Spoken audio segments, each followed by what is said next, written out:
जय माता दी। Hello friends, कैसे हैं आप लोग। आशा करती हूँ कि आप सभी लोग, नवरात्रि जैसा कि शुरू हो गई है और आप सब लोग उसके पूजा में लग गए होंगे, घर की साफ़ सफाई तैयारी में लग गए होंगे और डांडिया आदि खेलने का आपका प्रोग्राम होगा। तो हम 9 दिनों में 9 देवी की पूजा किस प्रकार से करें कि हमें उसका ज़्यादा फल मिल सके। तो मुझे भी जो जानकारी है और मैं जैसे सिंपल तरीके से घर में पूजा करती हूँ, मैं आपको वही बताऊँगी। इस दिन बहुत सारे लोग घट स्थापना करते हैं, जौ को बीजते हैं और पूजा सो मैं जौ तो नहीं बीजती हूँ, लेकिन घट स्थापना करती हूँ।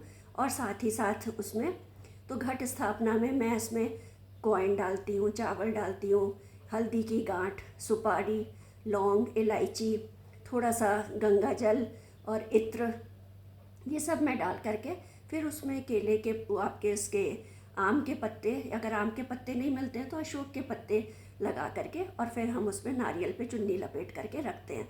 इसी तरीके से हम सभी लोग ज़्यादातर इसके घट की स्थापना करते हैं और साथ में उसके दिया जला करके रखते हैं। कुछ लोग अखंड दिया जलाते हैं जो कि पूरा 9 दिन का होता है, और कुछ लोग सिर्फ सुबह शाम दिया जलाते हैं। नवरात्रों में अगर आप ज़्यादा कुछ ना कर सके तो एटलीस्ट सुबह और शाम तो माँ के मंदिर में दिया, आपके घर का जो मंदिर है उसमें अवश्य जलाना चाहिए। या आपके पास माँ की फ़ोटो है या आपके मूर्ति है तो आप उसको साफ़ सफाई करके आपने उनको आज अच्छे कपड़े पहनाए होंगे और उनकी पूजा करी होगी। तो सिंपल तरीके से फूल, फल, मिठाई इससे करते हैं। और आप कोई भी, किसी भी देवी देवताओं को या स्पेशली माँ को इन 9 दिनों में दूध या दूध से बनी मिठाई है, गुड़ है, शहद है, शक्कर है और कुछ भी चीज़ें आप जो है आपके पास अवेलेबल हो, आप मालपुआ देवी को बस तो वो चढ़ा सकते हैं। तो आइए, मैंने भी जो जानकारियाँ इकट्ठी की हुई हैं और जैसा कि मुझे पता है कि जो पहली हमारी देवी है शैलपुत्री देवी, उनको लाल रंग पसंद है और साथ ही साथ येलो रंग भी पसंद है। तो आप रेड या येलो कलर पहन सकते हैं और इसमें माँ को आप दूध का भोग लगा सकते हैं, घी का भोग लगा सकते हैं, दूध से बनी हुई कोई भी मिठाई है, खीर है, आप उसका भोग लगा सकते हैं। ये तो आप 9 दिन भी कर सकते हैं किसी भी देवी के लिए। और इनका मंत्र है, शैलपुत्री का जो बीज मंत्र है आप वो करिए। और अगर नहीं आता तो आप सीधे, जैसा कि सभी देवियों के लिए ये लागू है, ओम ऐं ह्रीं क्लीं चामुंडाय विच्चे, इस मंत्र का पूरा 9 दिन जाप करिए। या सर्वमंगल मांगल्ये शिवे सर्वार्थ साधिके शरण्ये त्र्यंबके गौरी नारायणी नमोस्तुते। ये मंत्र हम सभी लोग ज़्यादातर देवी की पूजा में करते हैं। तो आप इस मंत्र का कर सकते हैं, पूरे 9 दिन इसका मंत्र का जाप कर सकते हैं। यह दूसरा मंत्र है, अगर आपको कुछ और नहीं आता है तो इसका बीज मंत्र है ओम दुम दुर्गाए नमः, ओम दुम दुर्गाए नमः। अगर आप ये भी आपको नहीं याद रहता तो आप सिर्फ दुर्गाए नमः, दुर्गाए नमः, दुर्गाए नमः, इस मंत्र का भी आप जाप कर सकते हैं। माता आपकी भावना को देखती है कि आप सच्चे मन से उनकी कैसे पूजा कर रहे हैं। और ये मतलब नहीं रखता कि आपने उनको क्या अर्पित किया है या क्या करा है।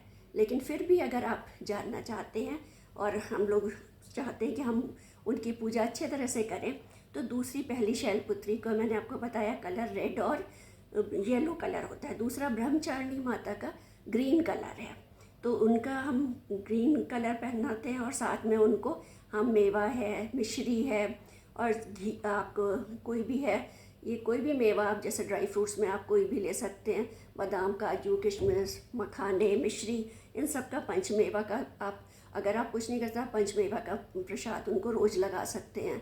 दूध आपके घर में आता है, आप दूध, हर देवी को रोज़ दूध का भोग लगा सकते हैं। अगर आप खीर नहीं बना रहे हैं तो आप दूध का भोग लगाइए उनको। और तीसरी माता है हमारी चंद्रघंटा माता।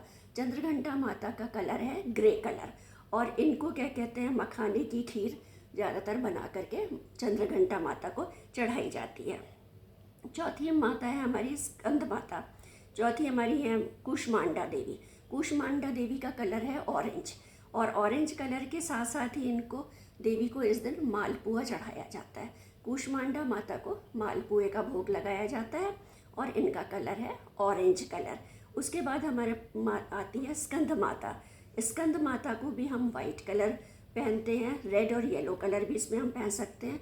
और स्कंद माता को केले का भोग लगाते हैं। माता को केला ज़्यादा पसंद है तो इसलिए उनको, माता को केले का भोग लगाया जाता है। और अगर जिनके बच्चे नहीं हैं या जो बच्चों के बारे में चाहते हैं, अपने बच्चों की तरक्की के बारे में चाहते हैं, तो भी स्कंद माता का उस दिन पूजा अवश्य करनी चाहिए अपने बच्चों के लिए। फिर आता है हमारा कात्यायनी देवी। कात्यायनी देवी का भी कलर रेड एंड येलो है। जिन लड़के लड़कियों की शादी नहीं हो रही है उनको माँ कात्यायनी का व्रत या पूजा जरूर करनी चाहिए, और माता कात्यायनी को शहद का भोग लगाना चाहिए। और आपके आपसी रिलेशंस अगर ठीक नहीं है तो आप उस दिन भी आप माता कात्यायनी का पूजन करिए और उनको शहद का भोग लगाइए। शहद जिस तरीके से मिठास घोलता है वैसे ही सबके जीवन में माता रानी भी मिठास घोलती हैं। उसके बाद हमारी आ जाती है महागौरी नवमी। महागौरी देवी को इनको कलर पसंद है पिंक, और महागौरी देवी को भी हम कहते हैं कि दूध का भोग लगाइए। जैसा कि मैंने आपको बताया कि आप सभी देवी देवताओं को ये भोग लगा सकते हैं, लेकिन महागौरी देवी को भी उनका कलर है पिंक और उनको दूध का भोग लगाते हैं। उसके बाद नवी आती है सिद्धिदात्री माता। सिद्धिदात्री माता का कलर जो है वो पर्पल है, और इनको उस दिन हलवा पूड़ी लगाते हैं। वैसे तो हम अष्टमी के दिन भी जब पूजा करते हैं, कन्याओं को जिमाते हैं, तो हलवा पूड़ी का भोग लगा करके माता को चढ़ाते हैं। नौमी वाले दिन भी हम माता को हलवा पूड़ी लगाते हैं।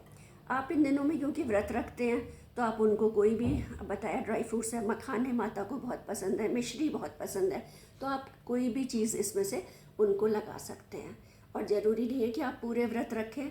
कुछ लोग पहला, शुरू का और आखिरी का व्रत रखते हैं।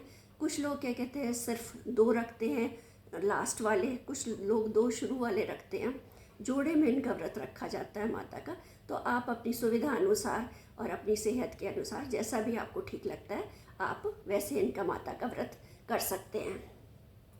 और आप जैसा जानते हैं कि किसी भी देवी देवता की पूजा के लिए हमें सिर्फ श्रद्धा की ज़रूरत होती है। हम श्रद्धा से अगर माता को कुछ भी अर्पित करते हैं और उनसे मांगते हैं तो वो हमारी मनोकामना ज़रूर पूरी होती है। अगर हो सके तो आप माता को लौंग का जोड़ा भी अर्पित करिए। रोज़ अगर आप 9 दिन उनको माता को लौंग का जोड़ा अर्पित करते रहेंगे अपनी मनोकामना बोलते हुए, तो इन 9 दिनों में माता ज़रूर आपकी मनोकामना को पूरी करेगी। और अगर आप चाहें तो अपनी इच्छा को लिख करके और माता के नीचे उनके स्थान पे या उनके पास जहाँ भी आपके माता की पूजा है, फ़ोटो है, जहाँ भी आपने उनको स्थापित किया है वहाँ पे रख करके आप अपनी मनोकामना उनको रोज़ बोलते रहिए, और देखिए 9 दिनों में आपकी मनोकामना माता रानी अवश्य पूरी करेंगी। लेकिन ये सब चीज़ें आपको सच्ची श्रद्धा और भक्ति के साथ करनी है।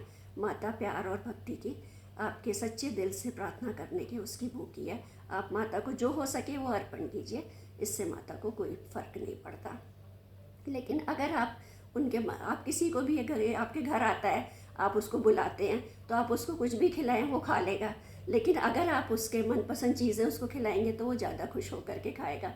इसी तरीके से अगर आप माता को आपने अपने घर स्थापित किया है, आप उनकी पूजा कर रहे हैं, तो आप ज़रूर उनके मनपसंद चीज़ें माता को अर्पित कीजिए। और आप लोगों को मालूम है श्रृंगार का सामान है, चुनरी है, ये तो हम सभी उनको अर्पित करते ही हैं।